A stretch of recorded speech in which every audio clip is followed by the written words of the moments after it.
Hi friends, പുതിയൊരു വീഡിയോയിലേക്ക് എല്ലാവർക്കും സ്വാഗതം. നമ്മുടെ ഇന്നത്തെ വീഡിയോയിൽ ഒരു അടിപൊളി ടിപ്പാണ്. എല്ലാവർക്കും വളരെ ഹെൽത്തി ആയിട്ടിരിക്കാൻ പറ്റാവുന്ന ഒരു ടിപ്പാണ് നമ്മളിന്ന് പറയാൻ പോകുന്നത് കേട്ടോ. മാത്രമല്ല നമ്മുടെ അടുക്കളയിൽ യൂസ് ചെയ്യുന്ന കുറച്ച് കാര്യങ്ങൾ കൂടി നമ്മളിതിൽ പറയുന്നുണ്ട് കേട്ടോ. അപ്പോൾ വീഡിയോ ഫുള്ളായിട്ട് കാണാം. വീഡിയോ ആദ്യമായിട്ട് കാണുന്നവർ ചാനൽ സബ്സ്ക്രൈബ് ചെയ്യുക, ലൈക്ക് ചെയ്യുക, ഷെയർ ചെയ്യുക കേട്ടോ. അപ്പോൾ നമ്മുടെ വീഡിയോയിലേക്ക് സ്വാഗതം. നമ്മുടെ ഇപ്പോൾ ഇത് നോൺ സ്റ്റിക്ക് അല്ലാത്ത പാനാണ് കേട്ടോ. ഇത് നമ്മളത് കാസ്റ്റിൻ്റെ ചട്ടിയാണ് കേട്ടോ. കാസ്റ്റിൻ്റെ ചട്ടിയിൽ നമുക്കിപ്പോൾ ചപ്പാത്തി ഉണ്ടാക്കാനും ദോശ ഉണ്ടാക്കാനൊക്കെ ആണെങ്കിൽ അടി പിടിക്കുന്ന ഒരു രീതിയുണ്ട്. അപ്പോൾ അത് കുറച്ച് കാലം ഉപയോഗിച്ച് കഴിയുമ്പോഴത്തേക്കും അത് അടി പിടിച്ചു തുടങ്ങും. ആദ്യം നമ്മൾ എണ്ണ ഒഴിച്ച് നല്ല രീതിയിൽ അതിനെ വഴറ്റിയെടുത്ത് കഴിഞ്ഞ് വരുമ്പോൾ അതിനെ ഒന്ന് മയപ്പെടുത്തി എടുത്ത് വരുമ്പോൾ കുറച്ച് നാളത്തേക്ക് ഇത് കിട്ടും. പിന്നെ അത് കഴിഞ്ഞിട്ട് അത് കുറച്ച് നാൾ ഉപയോഗിച്ചില്ല എന്ന് വെച്ചാൽ പിന്നെ അത് അടി പിടിച്ചു തുടങ്ങും. അപ്പോൾ ആ ഒരു രീതി മാറ്റിയിട്ട് നമുക്ക് വളരെ ഹെൽത്തി ആയുള്ള ഫുഡ് ഉണ്ടാക്കാനും ഇത് നല്ല രീതിയിൽ കാസ്റ്റിൻ്റെ ചട്ടി നല്ല രീതിയിൽ സൂക്ഷിക്കാനും വേണ്ടിയിട്ടുള്ളൊരു ടിപ്പാണ് നമ്മൾ പറയണത് കേട്ടോ.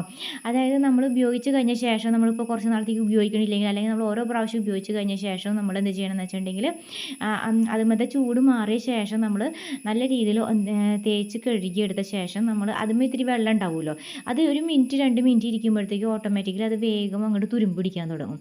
അപ്പം നമ്മൾ എന്ത് ചെയ്യണമെന്ന് വെച്ചിട്ടുണ്ടെങ്കിൽ നിങ്ങൾ ഗ്യാസ്മ വയ്ക്കുന്ന ആൾക്കാരാണെങ്കിൽ ഗ്യാസ് സ്റ്റൗമ്മ വെച്ചോളൂ. ഞാനിപ്പോൾ അടുപ്പത്താണ് വെച്ചത് കേട്ടോ, വിറകടുപ്പിലാണ് നമ്മൾ വെച്ചത്. അത് വെച്ചിട്ട് നമ്മൾ ഒന്ന് അടുപ്പ് കത്തിച്ചെടുത്തിട്ടുണ്ട്. എന്നിട്ട് നമ്മളതൊന്ന് ചൂടാക്കി അതിലത്തെ വെള്ളമെല്ലാം വറ്റിയ ശേഷം നമ്മൾ ഓയിൽ കുറച്ച്, അതായത് ഓയിൽ വെളിച്ചെണ്ണ സൺഫ്ലവർ ഓയിൽ നമ്മൾ കോക്കനട്ട് ഓയിലാണ് കേട്ടോ തേച്ചത്.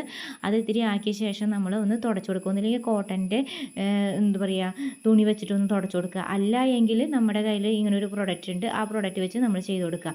ഇത് വെച്ചിട്ടാണ് നമ്മളൊന്ന് തുടച്ചു കൊടുത്തത് കേട്ടോ. ഒരു തുണ്ട് നടുക്കിൽ വെളിച്ചെണ്ണ ആക്കിയ ശേഷം നമ്മൾ എല്ലാ ഭാഗത്തേക്കും ഒന്ന് സ്പ്രെഡ് ചെയ്ത് കൊടുത്തു. എന്നിട്ട് നമ്മൾ എടുത്ത് വെച്ച് കഴിഞ്ഞിട്ടുണ്ടെങ്കിൽ നല്ല രീതിയിൽ കുറേ കാലം നമ്മുടെ പാൻ നല്ല രീതിയിൽ തന്നെ ഇരിക്കും കേട്ടോ. കാസ്റ്റിൻ്റെ ചട്ടിയിലൊക്കെ നമ്മൾ ഫുഡ് ഉണ്ടാക്കി കഴിക്കുകയാണെങ്കിൽ നല്ല ഹെൽത്താണ് കേട്ടോ. നോൺ സ്റ്റിക്കിൻ്റെ പാനിൻ്റെ ഉള്ളിലത്തെ നമ്മുടെ ആ കോട്ടിങ്ങൊക്കെ പോകും തോറും നമ്മുടെ ഹെൽത്തിന് നല്ലതല്ല, അത് നമ്മൾ അസുഖങ്ങളൊക്കെ വരുത്തുന്ന സംഭവമാണ് കേട്ടോ. അതുകൊണ്ട് നമ്മൾ കൂടുതലും ഇങ്ങനെ അയൺ അല്ലെങ്കിൽ കാസ്റ്റിൻ്റെ ചട്ടികളൊക്കെ യൂസ് ചെയ്യുക അടുക്കളയിൽ. അപ്പോൾ നല്ല ഹെൽത്ത് ഉണ്ടായിരിക്കും. പിന്നെ ഈ കാസ്റ്റിൻ്റെ ചട്ടി ആയതുകൊണ്ട് തന്നെ നമുക്ക് ഭാരം കൂടുതലാണ് കഴുകാൻ. ആ ഒരു കുഴപ്പം മാത്രമാണ് നമുക്ക് അതിനകത്ത് ബുദ്ധിമുട്ടായിട്ടുള്ളൂ. ഇന്നത്തെ ചെറുപ്പക്കാർക്ക് എടുത്ത് ഉപയോഗിക്കാനുള്ളൊരു പ്രയാസം എന്ന് പറയാനുള്ളൂ. പക്ഷേ നല്ല ഹെൽത്തി ആയി ഫുഡാണ് കേട്ടോ. നല്ല ടേസ്റ്റാണ്.